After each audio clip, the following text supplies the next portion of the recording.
so this whole thing is going right now as a result of what we were just doing. There was a guy who was here, and he's got a really cute dog. He always comes up. He's a very nice dude, but he always seems to find his way in to our situations, no matter where we're at. So anyway, so I kind of like what I was doing before. I'm going to kind of like walk around like that. See that? And I'm going to show you how my movements as I walk around are causing different reactions.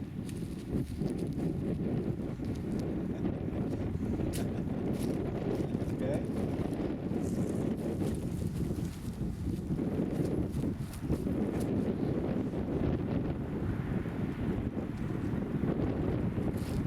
So yeah, I know exactly what my feet energy is going to do too. See that? I've got it pegged down to what my energy will do, almost basically by thought alone. I know that if I do certain things, I'm going to spiral certain patterns in, and it's going to cause exact movements, okay? I've been doing it long enough to know that.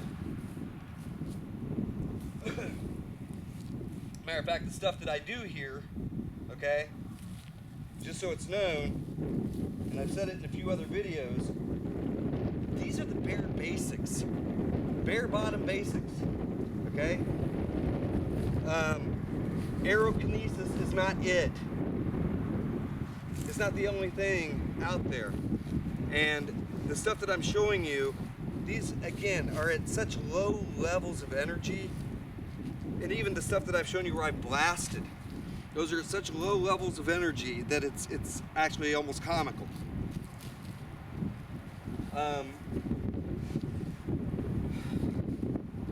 Once one gets really in tune and in touch with what they're doing, they get these exact, precise effects.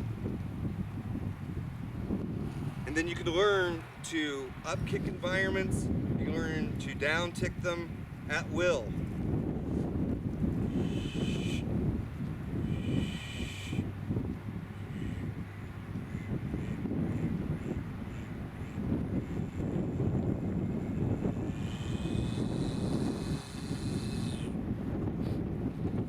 There's certain ways to accelerate your environment. I've talked about this before. One of the ways that you can accelerate atoms is by humming, by using the buzz. There's plenty of just regular humming you can do, like,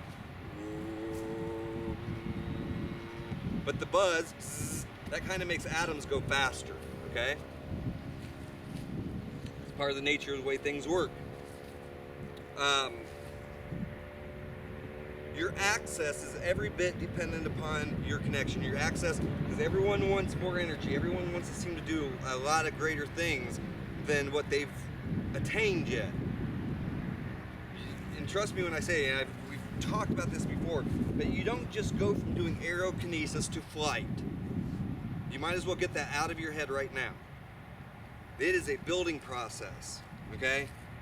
The reason why Mike has a step-by-step procedure in AEMI is because you're going to learn things in stages. That's the way things operate.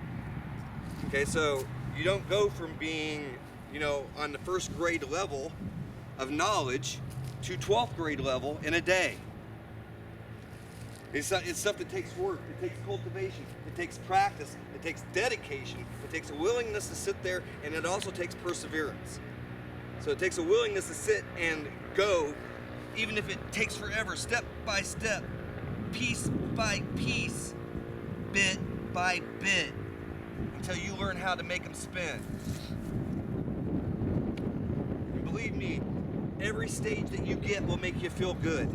When you first get that one hit, and you know it's you, oh my God. There's no reason to try to attain more than what you have worked for.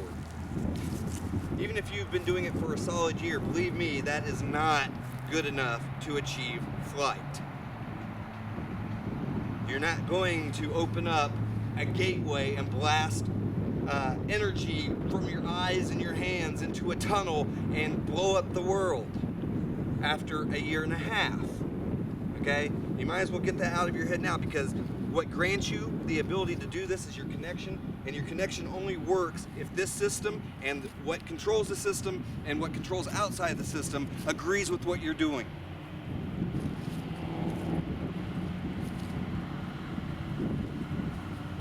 This is not, it's not a game. It is, but it isn't.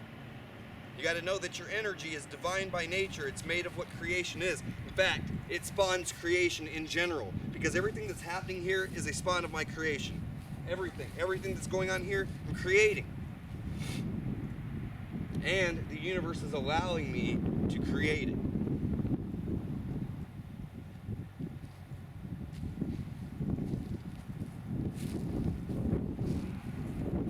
So anyway, yes, there's a lot more to this stuff than just aerokinesis. There's more than hydrokinesis. There's more than pyrokinesis. There's more than flight. It goes to creation in the most grandiose of levels, okay? There's so much more to it, but you're not going to attain it unless you sit down and you really work your butt off. And anything that I've gotten good at in this life, and I mean anything, you know, people come in prone to do things, and they're prone to be good at certain things.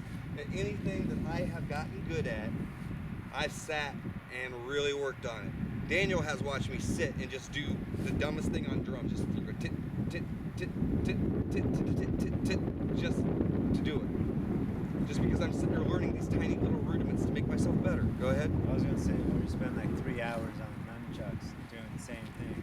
I will spend 3 hours or more on nunchucks doing the one same move over and over until I have it smooth. Okay, that's the same thing I do with this stuff. I work at it, and that's the reason why I get the results that I do, and it all seems so remote. It seems so perfectly in tune and controlled. Well, there's a reason for that. I had to work at it. As a matter of fact, it's kind of funny because almost any of the movies that you see out there where people have magic abilities or they have all of these special qualities, the people still had to work in order to get there. They show them training, okay? They show them doing all sorts of stuff to make their connection more viable, more pliable, okay? So I'm not for sure where people get the idea that it's going to be just overnight, this is going to happen, and then overnight that's going to happen, or that you can read a book and you're going to be able to attain it that way, because that's not going to happen either. It's practice. All right. I'm done for a little bit. I want Daniel to play, so I'm out.